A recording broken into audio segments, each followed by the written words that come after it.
Bab 8, pentingnya berkata tidak. Pada 2009, saya mengumpulkan semua barang milik saya, menjual dan menyimpan beberapa di gudang, meninggalkan apartemen saya, dan pergi ke Amerika Latin. Waktu itu blog saran perkencanan kecil saya mendapat perhatian yang banyak, dan sebenarnya saya mendapatkan penghasilan yang lumayan dari menjual PDF dan kursus online. Saya berencana menggunakan sejumlah uang untuk tinggal di luar negeri beberapa tahun berikutnya, untuk mengalami budaya baru, dan memanfaatkan biaya hidup yang lebih rendah di beberapa negara berkembang di Asia dan Amerika Latin untuk membangun bisnis saya lebih jauh. Itu adalah mimpi nomaden digital saya, dan sebagai seorang petualang berumur 25 tahun, persis seperti itulah hidup yang saya inginkan. Namun, meski rencana saya kedengarannya seksi dan heroik, tidak semua nilai yang mendorong saya ke kehidupan yang nomaden ini merupakan nilai-nilai yang sehat. Tentu tetap ada nilai-nilai terpuji yang saya jalan, dahaga untuk melihat dunia, keingintahuan manusia, budaya, keinginan untuk berpetualang dengan cara yang klasik. Namun ada juga jejak-jejak rasa malu yang samar-samar, namun mendasari hal-hal lain yang saya kerjakan. Pada saat itu saya hampir tidak menyadarinya. Namun jika saya harus sepenuhnya jujur pada diri saya tahu ada sebuah nilai yang kacau yang mengintai di sana, di suatu tempat di bawah permukaan. Saya tidak bisa melihatnya. Namun di saat-saat yang sunyi, ketika saya benar-benar jujur pada diri saya sendiri, saya dapat merasakannya. Bersamaan dengan gejolak di awal usia 20 tahunan saya, luka traumatik yang sesungguhnya dari masa-masa remaja saya telah membuat saya memiliki permasalahan yang cukup besar dengan segala hal yang terkait komitmen.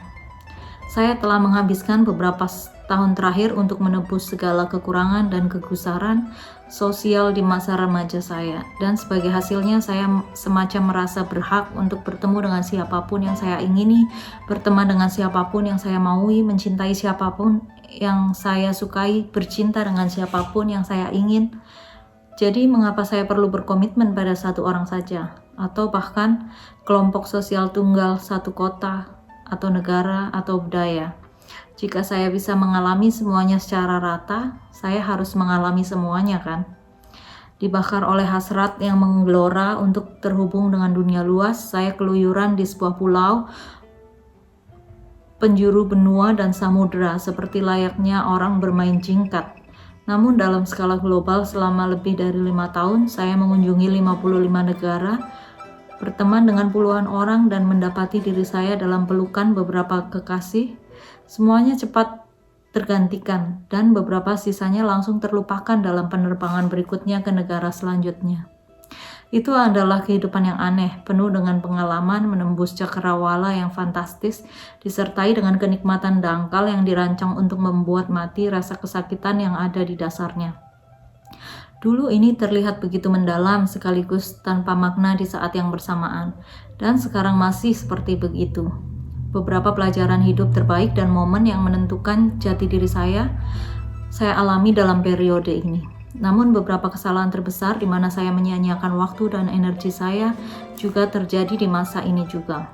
Sekarang saya tinggal di New York. Saya memiliki sebuah rumah dan perabotan dan tagihan listrik dan seorang istri. Tidak satu pun dari semua itu yang benar-benar glamor atau menarik, dan saya menyukainya seperti itu. Karena setelah bertahun-tahun yang penuh dengan kegembiraan, pelajaran terbesar yang saya peroleh dari petualangan saya ini adalah kebebasan mutlak pada dasarnya tidak ada artinya. Kebebasan membuka kesempatan untuk makna yang lebih besar, tetapi pada dasarnya tidak ada makna apapun di dalamnya. Pada akhirnya satu-satunya cara untuk mendapatkan makna dan merasakan pentingnya sesuatu dalam hidup seseorang adalah dengan menolak alternatif yang ada, menyempitkan kebebasan, pilihan untuk berkomitmen pada satu hal, satu keyakinan, atau sambil menelan ludah, satu orang. Kesadaran ini datang kepada saya perlahan-lahan setelah bertahun-tahun berkelana, karena dengan begitu banyaknya akses dalam kehidupan, Anda harus menenggelamkan diri Anda ke dalamnya untuk menyadari bahwa hal-hal tersebut tidak membuat Anda bahagia. Itu yang saya rasakan saat melakukan perjalanan. Begitu saya menenggelamkan diri saya ke 53, 54, 55 negara, saya mulai mengerti meskipun semua pengalaman saya menggembirakan dan luar biasa, hanya sedikit dari antaranya yang meninggalkan suatu kesan atau makna. Sementara teman-teman kampung halaman saya mulai menetap dan membangun rumah tangga, membeli rumah, mendedikasikan waktu mereka ke perusahaan yang menjanjikan atau masalah politik, saya berusaha keras mengejar satu kenikmatan ke kenikmatan lainnya. Pada 2011, saya pergi ke Saint Petersburg, Rusia. Makanannya parah, cuacanya menyebalkan. Salju di bulan Mei. Kamu bercanda dengan saya ya? Apartemen saya mengenaskan. Tidak ada yang beres, semua terlampau mahal, orang-orangnya kasar, dan mereka punya aroma yang ganjil. Tidak seorang pun tersenyum dan semua doyan mabuk. Tapi saya menyukainya, itu adalah salah satu perjalanan favorit saya. Ada suatu hal yang kasar dari budaya Rusia yang pada umumnya membuat telinga orang barat memerah. Tidak ada basa-basi palsu atau penyaring kata-kata kasar. Anda tidak tersenyum kepada orang asing atau berpura-pura menyukai apapun yang tidak Anda sukai. Di Rusia, jika sesuatu tampak bodoh, Anda katakan bodoh. Jika seseorang brengsek, Anda katakan dia brengsek.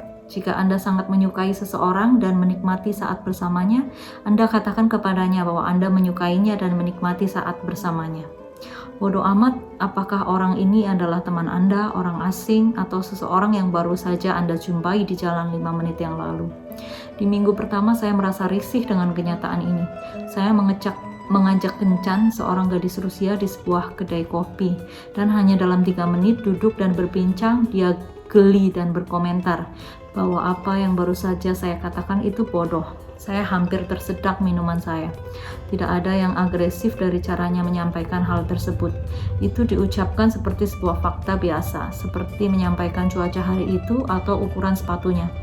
Tapi saya tetap saja terkejut. Bagaimanapun juga di barat ucapan semacam itu dianggap kasar, terutama jika keluar dari seseorang yang baru saja Anda temui. Namun rupanya ini yang terjadi pada semua orang. Semua orang bersikap kasar seperti ini sepanjang waktu. Dan akibatnya pikiran barat saya yang manja rasanya diserang dari segala sisi.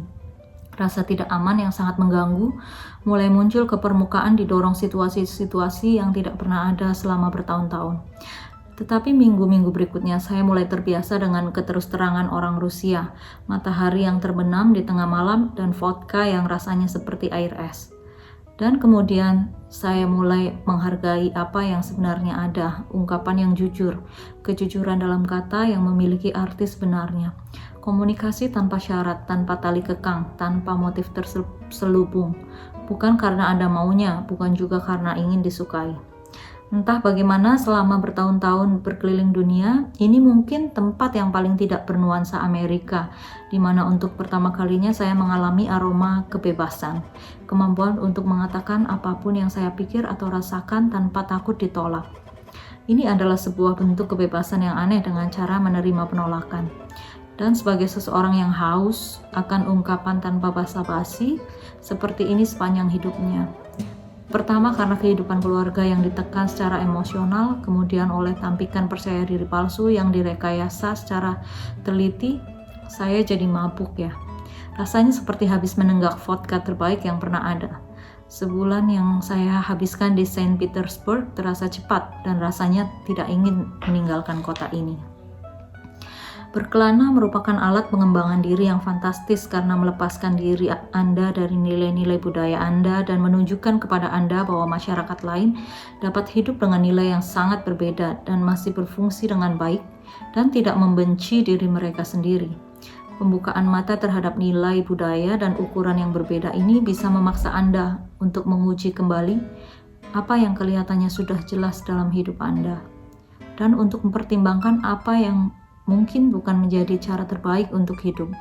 Dalam kasus ini, Rusia telah membuat saya menguji kembali komunikasi omong kosong, manis tapi palsu yang begitu umum di kultur Anglo.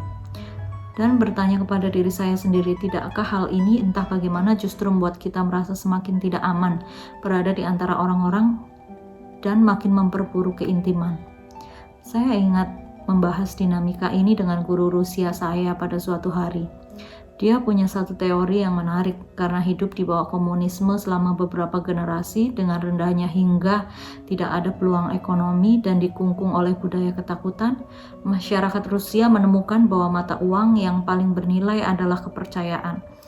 Dan untuk membangun kepercayaan, Anda harus jujur. Artinya, ketika hal-hal berubah menjadi buruk, Anda mengatakannya dengan terbuka tanpa perlu permintaan maaf. Kejujuran tidak menyenangkan yang ditunjukkan orang Rusia berkaitan dengan fakta sederhana bahwa itu penting untuk bertahan hidup. Anda harus tahu siapa yang dapat Anda percayai dan siapa yang tidak bisa. Anda harus tahu dengan cepat. Tetapi di budaya Barat yang bebas, guru Rusia saya meneruskan, peluang ekonomi begitu berlimpah, sangat banyak sehingga menjadi jauh lebih bernilai untuk menampilkan diri Anda dengan cara tertentu bahkan jika itu palsu. Ketimbang menjadi apa adanya, kepercayaan kehilangan nilainya, penampilan dan keahlian dagang menjadi bentuk ekspresi diri yang lebih menguntungkan. Mengenal banyak orang secara dangkal lebih menguntungkan ketimbang mengenal sedikit orang secara dekat. Ini alasannya di budaya Barat, tersenyum dan mengatakan hal-hal dengan sopan, meskipun Anda tidak menyukainya, berbohong demi kebaikan, dan setuju dengan seseorang yang sebenarnya tidak Anda setujui menjadi norma. Inilah mengapa orang-orang belajar berpura-pura menjadi teman dengan orang yang sebenarnya tidak mereka sukai, membeli barang yang sebenarnya tidak mereka inginkan. Sistem ekonomi mendukung penipuan semacam ini. Sisi buruk dari hal ini adalah Anda tidak akan pernah tahu di dunia Barat apakah Anda bisa sepenuhnya mempercayai seseorang yang Anda ajak bicara. Kadang ini juga berlaku bahkan di antara teman baik anggota keluarga. Ada semacam tekanan di Barat untuk menjadi orang yang disukai sehingga orang sering mengkonfigurasi ulang seluruh kepribadian mereka tergantung pada siapa yang mereka hadapi. Penolakan membuat hidup Anda lebih baik. Sebagai perpanjangan dari budaya positif atau konsumen, banyak dari antara kita telah diindoktrinasi dengan keyakinan bahwa kita harus mencoba secara inheren untuk sedapat mungkin menerima dan mengafirmasi sesuatu. Ini yang menjadi batu fondasi berbagai macam buku berpikir positif. Buka diri Anda terhadap peluang yang ada dengan menerima, berkata pada setiap hal dan setiap orang, dan bla bla bla. Tetapi kita perlu menolak sesuatu. Jika tidak, kita kehilangan alasan untuk bertahan. Jika tidak ada sesuatu yang lebih baik atau lebih diinginkan daripada orang lain, kita akan merasa hampa dan hidup kita menjadi tanpa makna.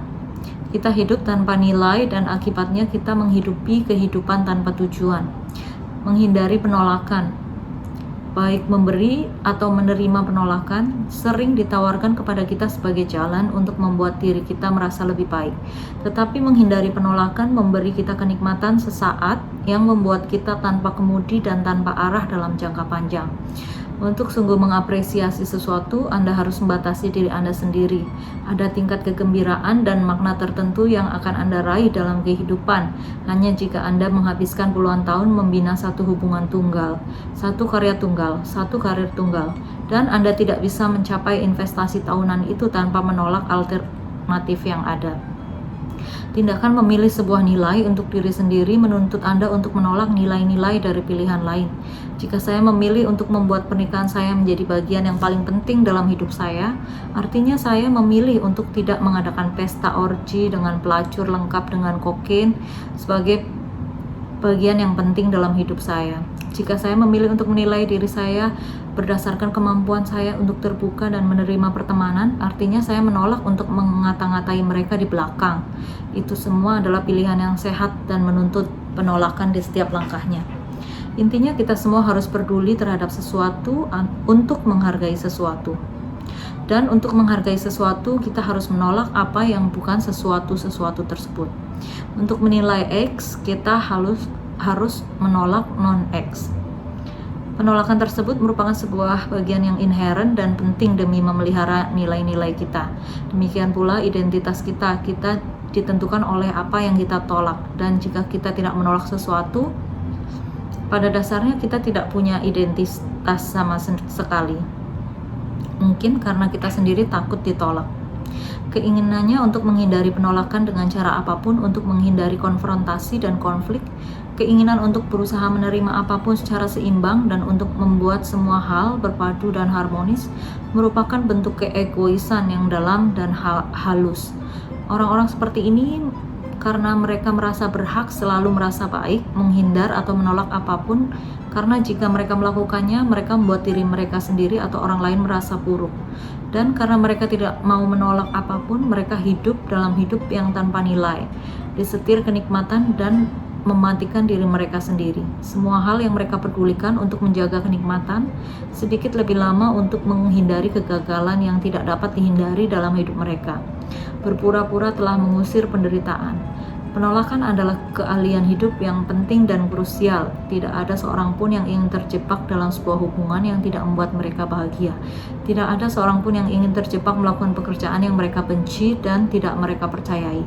Tidak ada orang yang menginginkan ketidakberdayaan akibat mengutarakan maksud mereka.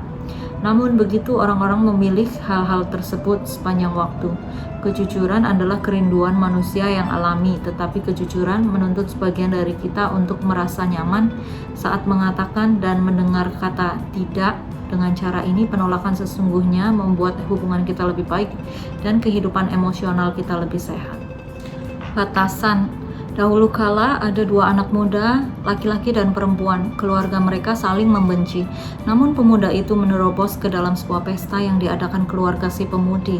Karena dia memang kurang ajar. Saat si gadis menatapnya, seolah ada iringan nyanyian malaikat yang membuka pintu hati gadis itu. Sehingga dia langsung jatuh cinta pada pemuda itu. Sangat sederhana. Kemudian pemuda itu menyelinap ke kebun rumah si gadis dan mereka memutuskan untuk menikah keesokan harinya. Karena Anda tahu itu adalah hal yang paling memungkinkan, terutama ketika orang tua Anda saling ingin bunuh. Beberapa hari kemudian kedua belah keluarga mengetahui pernikahan tersebut dan pertumpahan darah pun terjadi. Mercutio mati. Sang gadis begitu marah lalu meminum racun yang membuatnya tertidur selama 2 hari. Tetapi sayangnya pasangan baru ini belum belajar seluk-beluk komunikasi pernikahan yang baik, dan wanita muda ini benar-benar lupa mengatakannya ke pria yang baru dinikahinya. Sang suami pun mengira istrinya yang menyuntik dirinya sendiri hingga koma, bunuh diri, dan dia pun kehilangan akal sehatnya. Dan dia pun bunuh diri sambil berpikir bahwa dia akan bersama dengan belahan jiwanya setelah kematian. Namun kemudian si wanita bangun dari 2 hari komanya, hanya mendapati bahwa suaminya bunuh diri. Jadi dia juga memiliki ide yang sama, lalu bunuh diri. Selesai. Romeo dan Juliet mirip dengan roman di budaya kita sekarang ini. Ini mungkin terlihat sebagai sebuah kisah cinta di budaya berbahasa Inggris, suatu emosi ideal untuk dihidupi. Namun jika Anda sungguh mendalami apa yang terjadi dalam kisah tersebut, anak-anak ingusan ini benar-benar tidak punya akal dan mereka bunuh diri hanya untuk membuktikannya. Ada dugaan kuat dari para sarjana bahwa Shakespeare menulis Romeo and Juliet bukan untuk merayakan roman, tapi lebih untuk menyatirkannya, untuk menunjukkan betapa bodohnya itu. Dia tidak bermaksud untuk memuliakan cinta lewat dramanya. Faktanya dia bermaksud untuk berada di sisi yang lain. Sebuah baliho neon terang yang berkedip "Jangan masuk" dengan pita polisi bertuliskan "Jangan terobos". Dalam sebagian besar sejarah manusia, cinta yang romantis tidak dirayakan seperti saat itu. Kenyataannya, hingga pertengahan abad 19, cinta dilihat sebagai sesuatu yang tidak penting dan berpotensi memberikan hambatan psikologis yang membahayakan perkara-perkara yang penting dalam kehidupan. Anda tahu, seperti berkebun dengan baik atau menikahi seseorang yang memiliki banyak domba. Orang muda sering dipaksa untuk menghilangkan hasrat romantis mereka demi perkawinan yang secara ekonomis menguntungkan, sehingga akan memberikan kestabilan baik untuk mereka sendiri dan keluarganya. Tapi sekarang kita semua tertarik pada cinta gila semacam ini. Ini mendominasi proyek kita, dan semakin dramatis semakin baik. Entah itu Ben Affleck yang berusaha meledakkan sebuah asteroid untuk menyelamatkan bumi demi gadis yang dicintainya, atau Mel Gibson yang berusaha membunuh ratusan orang Inggris dan bayangkan istrinya diperkosa dan dibunuh saat dia sendiri disiksa hingga mati, atau Eleven yang menyerahkan keabadiannya agar bisa bersatu dengan Aragorn dalam Lord of the Rings, atau komedi romantis bodoh di mana Jimmy Fallon memberikan tiket babak penyisihan Red Sox-nya karena Drew Barrymore seperti membutuhkannya atau semacamnya. Jika cinta romantis ibarat kokain, budaya kita akan meniru adegan heroik dan konyol yang dilakoni Tony Montana dalam Scarface sambil membenangkan wajah di tumpukan kokain yang menggunung itu. Ia memberondongkan peluru sambil berkata, "Katakan hello pada teman kecil saya." Masalahnya adalah kita tahu bahwa cinta romantis memang mirip kokain, menakutkan seperti kokain, merangsang bagian otak yang sama seperti kokain, memberi Anda kenikmatan dan membuat Anda merasa tenang sementara, tetapi juga meninggalkan banyak masalah untuk diselesaikan seperti kokain. Sebagian besar elemen cinta romantis yang kita kejar, tampilan kemesraan yang dramatis, sekaligus emosional, penuh momen naik turun bahkan jungkir balik, bukanlah tampilan cinta yang sehat dan asli. Kenyataannya cinta tersebut seringkali hanyalah bentuk lain dari keegoisan yang sedang disandiwarakan dalam hubungan antar manusia. Saya tahu itu membuat saya terdengar seperti seorang yang tertekan. Sungguh omong kosong kalau ada cowok yang mencemooh cinta romantis. Tapi coba perhatikan dulu. Kenyataannya adalah ada bentuk cinta yang sehat dan ada yang tidak sehat. Cinta yang tidak sehat berdasar pada dua orang yang berusaha lari dari masalah mereka melalui emosi yang saling mereka berikan. Dengan kata lain, mereka menggunakan pasangannya sebagai sebuah jalan keluar. Cinta yang sehat berdasar pada dua orang yang mengakui dan menghadapi masalah mereka sendiri dengan mendukung pasangannya. Perbedaan antara sebuah hubungan yang sehat dan tidak sehat mengkerucut pada dua hal. Satu, seberapa baik setiap orang dalam hubungan tersebut menerima tanggung jawab, dan dua, kesediaan dari setiap orang untuk baik menolak ataupun ditolak pasangannya. Di setiap hubungan yang tidak sehat atau beracun akan muncul tanggung jawab yang buruk dan keropos di kedua belah pihak, dan akan ada satu ketidakmampuan untuk mengutarakan dan atau menerima penolakan. Di setiap hubungan yang sehat dan saling mencintai akan muncul batasan yang jelas antara dua orang tersebut serta nilai-nilai mereka, dan di situ akan ada satu tempat terbuka untuk memberi dan menerima penolakan ketika dibutuhkan. Yang saya maksud dengan batasan adalah pengaturan yang tegas dengan tanggung jawab dua orang tersebut atas masalah mereka masing-masing. Orang-orang dalam hubungan yang sehat dengan batasan yang kuat akan mengambil tanggung jawab atas nilai dan masalah mereka sendiri, dan tidak akan mengambil tanggung jawab atas nilai dan masalah pasangan mereka. Orang-orang dalam hubungan yang beracun dengan batasan yang buruk atau bahkan tidak memiliki batasan sama sekali akan terus-menerus menghindari tanggung jawab atas masalah mereka sendiri atau mengambil tanggung jawab atas masalah pasangan mereka. Seperti apa batasan yang buruk itu? Berikut ini beberapa contoh. Kamu tidak boleh pergi dengan teman-temanmu tanpa aku. Kamu tahu kan kalau aku pencemburu? Kamu harus tetap di rumah menemaniku. Teman kantorku bodohnya minta ampun. Mereka selalu membuatku terlambat rapat karena aku harus memberitahu dulu bagaimana cara mengerjakan pekerjaan mereka. Aku tidak percaya kamu membuatku kehilangan sangat bodoh di depan saudariku sendiri. Jangan pernah membantah saya lagi di depannya. Sebenarnya aku mau menerima pekerjaan di Milwaukee itu, tapi ibuku tidak akan pernah maafkanku kalau aku pindah jauh darinya. Aku bisa berkencan denganmu, tapi bisakah jangan bilang temanku Cindy? Dia akan merasa tidak nyaman kalau aku punya pacar dan dia tidak. Dalam setiap skenario digambarkan kalau seseorang entah bertanggung jawab atau masalah emosi yang bukan milik mereka, atau menuntut orang lain untuk bertanggung jawab atas masalah atau emosi mereka sendiri. Secara umum, orang-orang yang merasa dirinya harus diistimewakan jatuh ke salah satu jebakan dalam hubungan mereka. Entah mereka mengharapkan orang lain mengambil tanggung jawab atas masalah mereka. Aku ingin akhir pekan yang santai dan nyaman di rumah. Kamu harusnya tahu itu dan membatalkan rencanamu. Atau mereka mengambil terlalu banyak tanggung jawab dari permasalahan orang lain. Dia baru saja kehilangan pekerjaannya lagi, tapi mungkin ini kesalahanku karena aku tidak mendukungnya sebagaimana mestinya. Aku akan membantunya menulis kembali lamarannya besok. Orang-orang yang merasa dirinya harus diistimewakan itu mengadopsi strategi macam ini dalam hubungan mereka, dan juga diterapkan dalam setiap saat untuk menghindari tanggung jawab atas masalah mereka sendiri.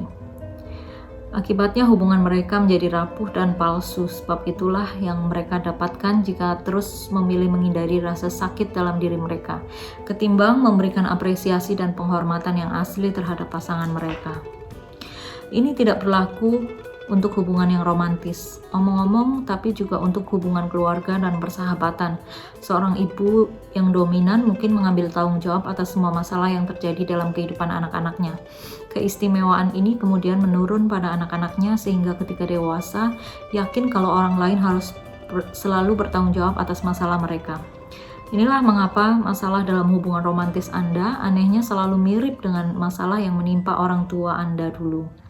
Ketika tanggung jawab atas emosi dan tindakan kalian diatur dalam sebuah area gelap, area yang tidak jelas siapa bertanggung jawab untuk apa, siapa yang berbuat kesalahan apa, mengapa Anda melakukan apa yang Anda lakukan, kalian tidak akan pernah mengembangkan nilai yang kuat untuk diri kalian sendiri. Akibatnya satu-satunya nilai Anda menjadi membuat pasangan Anda bahagia, atau satu-satunya nilai Anda menjadi membuat pasangan Anda yang membahagiakan Anda. Tentu saja ini melawan diri sendiri, dan hubungan yang dicirikan dengan adanya area gelap ini biasanya akan berjalan seperti Hindenburg dengan segenap drama dan kembang api. Orang-orang tidak bisa menyelesaikan masalah Anda dan sebaiknya mereka tidak mencobanya, karena itu tidak akan membuat Anda bahagia. Anda tidak bisa menyelesaikan masalah orang lain juga, karena itu tidak akan membuat mereka bahagia. Tanda dari sebuah hubungan yang tidak sehat adalah dua orang yang mencoba memecahkan masalah orang lain agar diri mereka sendiri merasa lebih baik.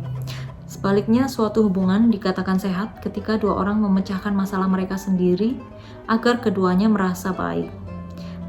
Perancangan batasan yang jelas ini tidak berarti bahwa Anda tidak bisa menolong atau mendukung pasangan Anda atau dibantu dan didukung olehnya. Anda berdua harus saling mendukung, tetapi hanya karena Anda memilih untuk mendukung atau didukung, bukan karena Anda merasa kewajiban Anda atau keistimewaan Anda. Orang-orang yang sok istimewa gemar menyalahkan orang lain atas emosi dan tindakan mereka sendiri, karena mereka yakin bahwa jika dengan secara konstan menampilkan diri mereka sebagai korban, pada akhirnya seseorang akan datang dan menyelamatkan mereka, dan mereka akan menerima cinta yang selalu mereka dambakan. Orang-orang yang sok istimewa gemar menyediakan diri sendiri secara sukarela untuk disalahkan atas emosi dan tindakan orang lain, karena mereka percaya bahwa jika mereka memperbaiki pasangan mereka dan menyelamatkannya, mereka akan menerima cinta dan apresiasi yang selama ini mereka dambakan. Ini adalah yin dan yang dari hubungan beracun apapun, sang korban dan sang penyelamat. Seseorang yang memantik api demi membuatnya merasa penting, dan seseorang yang memadamkan api karena ini pun membuatnya merasa penting. Dua jenis orang ini saling tarik-menarik dengan kuat dan biasanya mereka akan bersama pada akhirnya. Patologi mereka satu sama lain cocok dengan sempurna. Kadang mereka dibesarkan dengan orang tua masing-masing menunjukkan salah satu perilaku ini juga. Jadi model mereka sebuah hubungan yang bahagia berdasar pada batasan yang manja dan buruk ini. Sedihnya kedua model tersebut gagal dalam memenuhi kebutuhan masing-masing pasangan yang sebenarnya. Faktanya pola mereka yaitu terlalu banyak menyalahkan dan terlalu banyak menerima kesalahan, melanggengkan kesewenangan dan harga diri mereka yang rendah, yang justru menghalangi mereka untuk memenuhi kebutuhan emosional mereka dari awal. Sang korban menciptakan banyak dan makin banyak masalah untuk diselesaikan. Bukan karena adanya tambahan masalah yang nyata-nyata muncul, tetapi karena ini memberinya perhatian dan kasih sayang yang dicarinya. Sang penyelamat menolong dan makin banyak menolong, bukan karena dia sebenarnya peduli terhadap masalah tersebut, tetapi karena dia yakin dia harus memperbaiki masalah orang lain demi mendapatkan perhatian dan kasih sayang untuk dirinya sendiri. Dalam dua kasus tersebut, maksud dari masing-masing tindakan itu egois dan bersyarat, dan semacam menyabotase diri sendiri sehingga cinta yang asli jarang dirasakan. Si korban, jika dia sungguh mencintai sang penyelamat, akan berkata, "Coba lihat, ini adalah masalahku. Kamu tidak perlu memperbaikinya untuk aku. Cukup dukung aku saat aku memperbaikinya sendiri." Itulah contoh dari cinta yang sebenarnya, bertanggung jawab atas masalah sendiri dan tidak membuat pasangan Anda bertanggung jawab atasnya. Jika penyelamat sungguh ingin menolong korban, dia akan berkata, Perhatikan, kamu menyalahkan orang lain atas permasalahanmu sendiri. Hadapi itu sendiri. Dan meski sekilas tampak kejam, itu sesungguhnya menunjukkan rasa cinta, menolong seseorang untuk menyelesaikan masalah mereka sendiri. Sebaliknya adalah keliru jika korban dan penyelamat keduanya justru saling memanfaatkan untuk mendapatkan kenikmatan emosional sesaat. Ini seperti kecanduan yang saling mereka penuhi. Ironisnya, ketika berkencan dengan orang yang sehat secara emosional, mereka biasanya merasa bosan atau kurang merasakan greget. Korban dan penyelamat tidak tertarik dengan individu-individu yang secara emosional sehat, dengan rasa aman yang kuat itu, karena batasan yang solid yang dipunyai individu yang sehat itu tidak cukup menyenangkan untuk menstimulasi kenikmatan sesaat yang selalu dicari oleh orang-orang yang merasa diri harus diistimewakan ini. Bagi korban, hal yang paling sulit untuk dilakukan di dunia adalah membuat diri mereka sendiri bertanggung jawab atas masalah mereka. Sepanjang hidupnya mereka percaya bahwa orang lain bertanggung jawab atas takdir yang mereka jalani. Langkah pertama untuk bertanggung jawab atas diri mereka ini seringkali menakutkan. Bagi penyelamat, hal paling sulit untuk dilakukan di dunia adalah berhenti bertanggung jawab atas masalah orang lain. Dalam seluruh hidupnya, mereka merasa bernilai dan dicintai hanya ketika mereka menyelamatkan orang lain. Jadi, melepaskan kebutuhan ini menjadi hal yang paling mengerikan bagi mereka. Jika Anda membuat sebuah pengorbanan demi seseorang yang Anda sayangi, ini karena Anda menginginkannya. Bukan karena Anda berkewajiban atau karena Anda takut konsekuensi dan tidak melakukannya. Jika pasangan Anda akan membuat sebuah pengorbanan demi Anda, ini karena dia dari hati yang paling dalam menginginkannya. Bukan karena Anda telah memanipulasi pengorbanan melalui rasa marah dan kecewa. Tindakan yang berlandaskan cinta hanya terjadi jika dilakukan tanpa syarat atau harapan apapun. Orang bisa saja kesulitan membedakan mana yang melakukan sesuatu karena kewajiban dan mana yang karena sukarela. Jadi beginilah cara jitu untuk mengujinya. Tanyakan pada diri Anda sendiri. Jika Anda menolak, seperti apakah perubahan yang terjadi dalam hubungan kami? Senada dengan itu, tanyakan juga, jika pasangan saya menolak sesuatu yang saya ingini, seperti apakah perubahan yang terjadi dalam kehidupan kami? Jika jawabannya adalah sebuah penolakan akan mengakibatkan drama yang dibesar-besarkan dan piring-piring pecah, itu adalah pertanda yang buruk bagi hubungan Anda. Ini menunjukkan kalau hubungan Anda bersyarat, dilandasi oleh pemerolehan keuntungan-keuntungan yang dangkal yang diterima dari pasangan, bukannya saling menerima tanpa syarat. Orang-orang dengan batasan yang kuat tidak takut dimarahi secara dahsyat, disangkal dengan argumen atau dilukai. Orang-orang dengan batasan yang lemah ketakutan terhadap hal-hal tersebut dan akan secara konstan mencetak perilaku mereka sendiri agar bisa pas dengan naik turunnya gelombang emosi hubungan mereka. Orang-orang dengan batasan yang kuat paham bahwa tidak wajar untuk mengharapkan dua orang saling mengakomodasi 100% dan memenuhi kebutuhan yang dimiliki pasangannya. Orang-orang dengan batasan yang kuat mengerti bahwa mereka mungkin kadang bisa melukai perasaan seseorang, namun pada akhirnya mereka tidak bisa mengatur bagaimana orang lain merasakan sesuatu. Orang dengan batasan yang kuat paham bahwa sebuah hubungan yang sehat bukan tentang saling mengendalikan emosi, tetapi lebih pada saling mendukung dalam pertumbuhan individual masing-masing dan memecahkan masalah mereka sendiri. Ini bukan tentang peduli tentang apapun yang diperdulikan pasangan Anda. Ini tentang pedulikan pasangan Anda tanpa peduli apa yang diberikannya. Itulah cinta yang tanpa syarat, sayang. Bagaimana membangun kepercayaan? Istri saya adalah salah satu wanita yang menghabiskan waktunya dengan berlama-lama di depan cermin. Dia senang sekali terlihat memukau, dan saya juga senang sekali melihatnya memukau. Ya sudah jelas lah. Beberapa malam sebelum kami pergi keluar, dia keluar dari kamar mandi setelah 1 jam merias wajah atau menata rambut atau baju apapun itu, dan bertanya pada saya tentang penampilannya. Biasanya dia sangat cantik, namun kadang dia terlihat jelek. Mungkin dia mengotak-atik rambutnya atau memutuskan untuk mengenakan sepasang sepatu yang dipandang avant-garde oleh beberapa perancang busana dari Milan. Apapun alasannya, tetap saja tidak cantik. Saat saya mengatakan hal ini kepadanya, biasanya dia akan marah. Begitu dia bergegas ke arah lemari pakaian atau kamar mandi untuk mengulangi itu semua, dan membuat kami telat 30 menit. Dia memaki dengan kata-kata 4 huruf itu, dan kadang bahkan mengujamkan beberapa di antaranya ke saya. Lelaki secara umum akan berbohong dalam situasi ini untuk membuat kekasih atau istri mereka gembira. Tetapi saya tidak. Mengapa? Karena kejujuran dalam hubungan saya lebih penting daripada hanya selalu merasa senang. Orang terakhir yang harus tahu semuanya adalah wanita yang saya cintai. Untungnya saya menikahi seorang wanita yang setuju dan bersedia mendengar pikiran-pikiran saya tanpa disensor. Dia menghardik omong kosong saya, tentu saja, yang menjadi salah satu perlakuan paling penting yang ditawarkannya kepada saya sebagai seorang pasangan. Tentu ego saya kadang naik dan saya menggerutu dan mengeluh dan mencoba adu argumentasi. Namun beberapa jam kemudian saya merajuk dan mengakui bahwa dialah yang benar. Dan demi Tuhan, dia membuat saya menjadi orang yang lebih baik. Bahkan meskipun saya benci mendengarnya saat itu. Ketika prioritas tertinggi kita adalah untuk selalu membuat diri kita merasa senang atau selalu membuat pasangan kita merasa senang, tidak ada hubungan apapun yang berakhir dengan perasaan senang.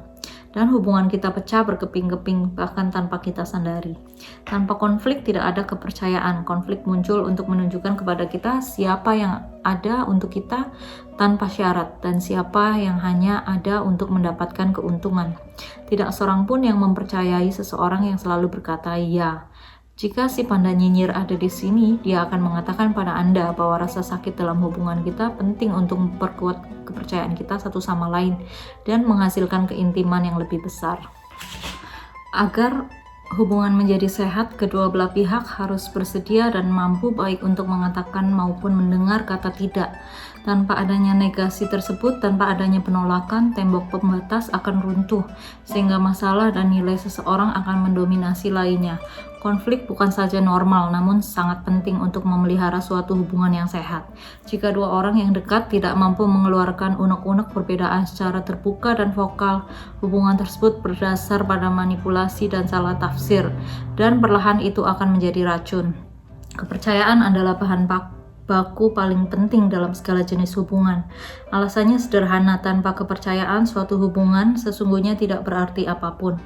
Seseorang gadis bisa saja mengutarakan cintanya pada Anda, ingin bersama dengan Anda, akan memberikan apapun untuk Anda. Namun jika Anda tidak mempercayainya, tidak ada keuntungan apapun dari pernyataan gadis ini untuk Anda.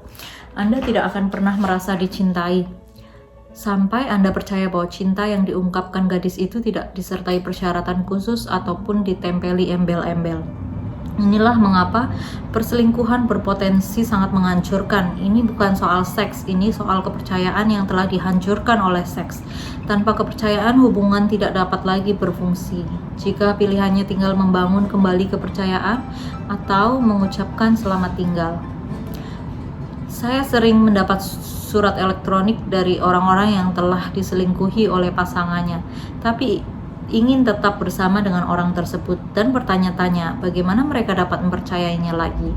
Tanpa kepercayaan, kata mereka, hubungan mulai terasa seperti sebuah beban, seperti suatu ancaman yang terus harus diwaspadai dan dicurigai, alih-alih dinikmati.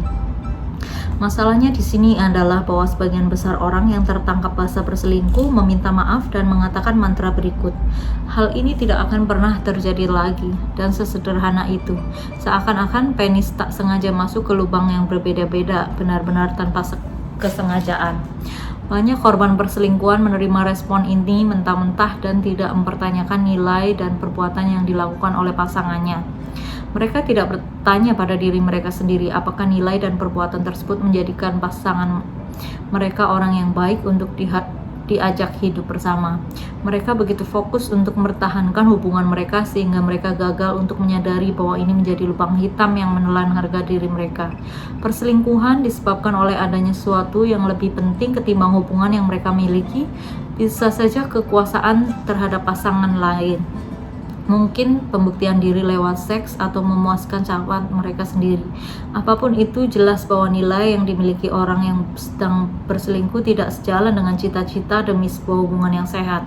Dan jika dia tidak mengakui hal ini untuk mencapai kesepakatan, jika dia hanya memberikan tanggapan klasik, aku tidak tahu apa yang aku pikirkan, aku stres dan mabuk, dan dia kebetulan ada di sana. Artinya dia kehilangan kesadaran diri yang akut untuk menyelesaikan masalah-masalah apapun yang ada dalam hubungannya kelak. Apa yang perlu dilakukan adalah bahwa orang-orang yang berselingkuh itu harus mulai mengupas lapisan bawang kesadaran diri mereka dan mencari tahu nilai-nilai buruk apa yang mengakibatkan mereka mengingkari kepercayaan dalam hubungan mereka, dan apakah sesungguhnya mereka masih menghargai hubungan tersebut. Mereka harus mampu berkata, "Kamu tahu aku egois, aku mementingkan diriku sendiri lebih dari hubungan kita. Jujur, aku tidak menghargai hubungan ini sama sekali." Jika pelaku perselingkuhan tidak bisa mengungkapkan nilai-nilai mereka yang buruk dan menunjukkan kalau nilai-nilai tersebut sudah tidak diindahkan, tidak ada alasan lagi untuk percaya bahwa mereka bisa dipercaya. Dan jika mereka tidak bisa dipercaya, hubungan tersebut tidak akan bertambah baik atau berubah. Faktor untuk mendapatkan kembali kepercayaan setelah hancur sangatlah gampang, rekam jejak. Jika seseorang mengkhianati kepercayaan Anda, janji-janjinya memang terdengar manis, namun kemudian Anda perlu juga untuk mengikuti perubahan perilakunya dalam rekam jejak yang konsisten. Hanya dengan ini Anda dapat mulai mempercayai bahwa nilai-nilai dari pasangan Anda yang selingkuh sekarang mulai selaras, dan orang itu sungguh akan berubah. Sayangnya, untuk bisa membangun suatu rekam jejak, kepercayaan diperlukan waktu. Tentu akan dibutuhkan waktu yang lebih lama dibandingkan merusak kepercayaan tersebut. Dan selama periode membangun kepercayaan itu, hal-hal tampak agak kacau. Jadi kedua orang dalam hubungan tersebut harus menyadari perjuangan mereka yang mereka pilih untuk dijalani. Saya menggunakan contoh perselingkuhan dalam sebuah hubungan romantis, namun proses ini berlaku untuk semua permasalahan dalam sebuah hubungan. Ketika kepercayaan dihancurkan, ini dapat dibangun kembali hanya jika terjadi dua hal berikut. 1. Penghancur kepercayaan mengakui bahwa ada beberapa nilai yang mengakibatkan hancurnya suatu kepercayaan, dan itu adalah nilai-nilai yang mereka miliki. 2. Penghancur kepercayaan membangun sebuah rekam jejak yang solid dari perilaku yang menjadi semakin baik dari waktu ke waktu. Tanpa langkah yang pertama, tidak ada lagi upaya untuk perdamaian juga. Kepercayaan seumpama piring atau terakota Cina. Sekali Anda merusaknya dengan perhatian dan kasih sayang, Anda dapat menyatukan pecahan-pecahannya kembali. Tetapi begitu Anda merusaknya untuk yang kedua kalinya, kepingannya akan menjadi lebih banyak dan membutuhkan waktu yang jauh lebih lama untuk menyatukan pecahan-pecahan itu kembali. Jika Anda memecahkannya lagi dan lagi, pada akhirnya barang itu akan remuk sehingga tidak mungkin lagi dipulihkan seperti sedia kala. Anda terlalu banyak kepingan yang tidak utuh dan terlalu banyak serpihan. Kebebasan melalui komitmen. Budaya konsumtif sangat lihai dalam membuat kita menginginkan lebih, dan lebih. Di bagian dasar dari semua sensasi dan pemasaran itu terdapat implikasi bahwa semakin banyak selalu berarti semakin baik. Saya meyakini ide ini bertahun-tahun, menghasilkan lebih banyak uang, berkunjung ke lebih banyak negara, memiliki lebih banyak pengalaman bersama dengan lebih banyak wanita. Tetapi lebih banyak tidak selalu lebih baik. Faktanya justru kebalikannya yang benar. Sesungguhnya kita sering merasa lebih bahagia dalam situasi berkekurangan. Ketika kita diberi muatan peluang dan pilihan yang terlampau banyak, kita menderita apa yang disebut ahli psikologi sebagai paradoks pilihan. Intinya, semakin banyak pilihan yang diberikan, kita akan menjadi semakin kurang puas atas apa yang kita pilih karena kita sadar akan semua pilihan yang lain yang mungkin sekali kita korbankan. Jadi jika Anda memiliki dua tempat untuk ditinggali dan harus memilih salah satu, sepertinya Anda akan merasa nyaman dan percaya Anda telah membuat pilihan yang tepat. Anda akan puas dengan keputusan Anda.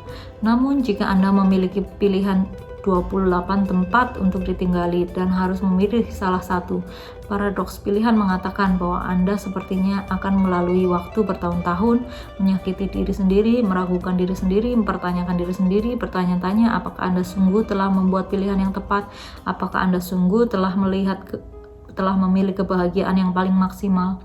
Kecemasan ini hasrat untuk mendapatkan kepastian dan kesempurnaan serta kesuksesan akan membuat Anda tidak bahagia.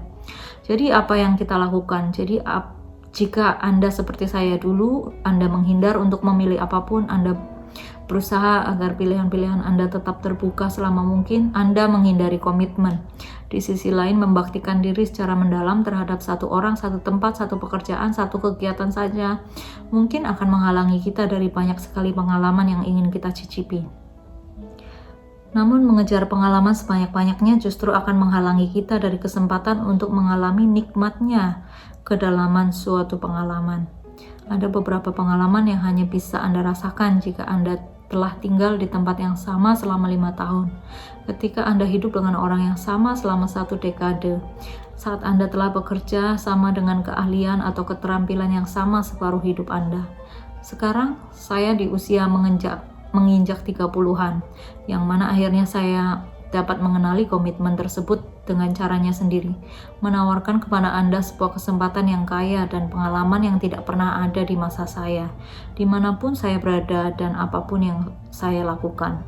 Jika Anda mengejar sensasi dari pengalaman yang begitu luas, setiap pengalaman yang baru, setiap orang atau barang yang baru akan berkurang kesannya. Ketika Anda tidak pernah meninggalkan tanah air Anda, negara pertama yang Anda kunjungi akan menginspirasi perubahan perspektif secara besar-besaran karena Anda memiliki suatu dasar pengalaman yang sempit saat memulainya. Namun ketika Anda telah berpergian ke 20 negara, negara ke-21 akan terasa kurang berkesan. Dan ketika Anda telah berkunjung ke negara ke-50, yang ke-51 akan semakin terasa kurang berkesan. Hal yang sama berlaku juga untuk kepemilikan materi, uang, hobi, pekerjaan, teman, pasangan romantis atau seksual, semua nilai dangkal yang payah yang banyak dipilih orang-orang untuk diri mereka sendiri. Semakin umur Anda bertambah, semakin banyak pengalaman yang Anda dapatkan. Semakin Anda berpengalaman, semakin berkurang secara signifikan pengaruh pengalaman baru terhadap diri Anda. Pertama kali saya minum di sebuah pesta itu terasa luar biasa. Ke-100 kali terasa menyenangkan.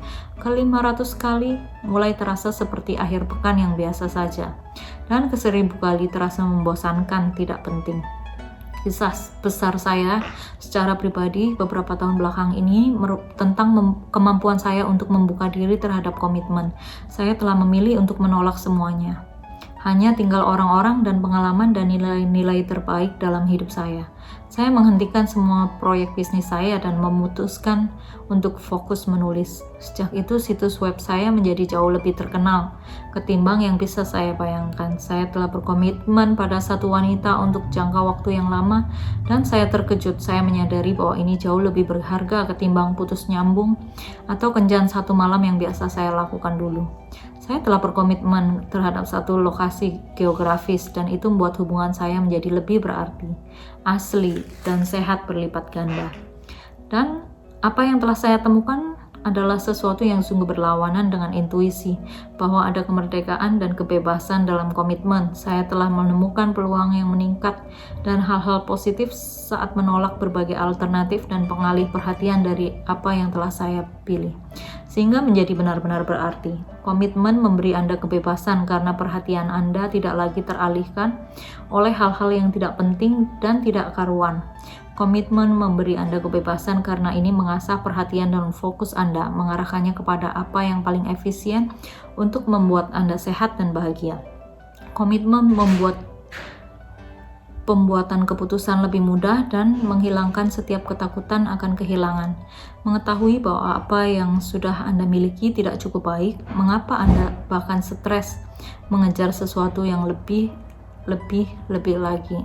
Komitmen mengizinkan Anda untuk secara sadar berfokus pada sedikit sasaran yang sangat penting dan mencapai derajat kesuksesan yang lebih tinggi ketimbang mereka yang menghindari komitmen.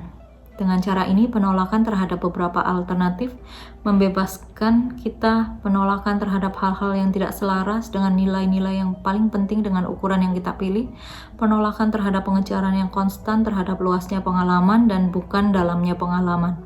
Ya, keluasan pengalaman sepertinya penting dan diinginkan ketika Anda masih muda. Karena itu Anda harus keluar sana dan menemukan apa yang tampaknya layak untuk dicapai. Namun kedalaman pengalaman adalah letak emas terkubur.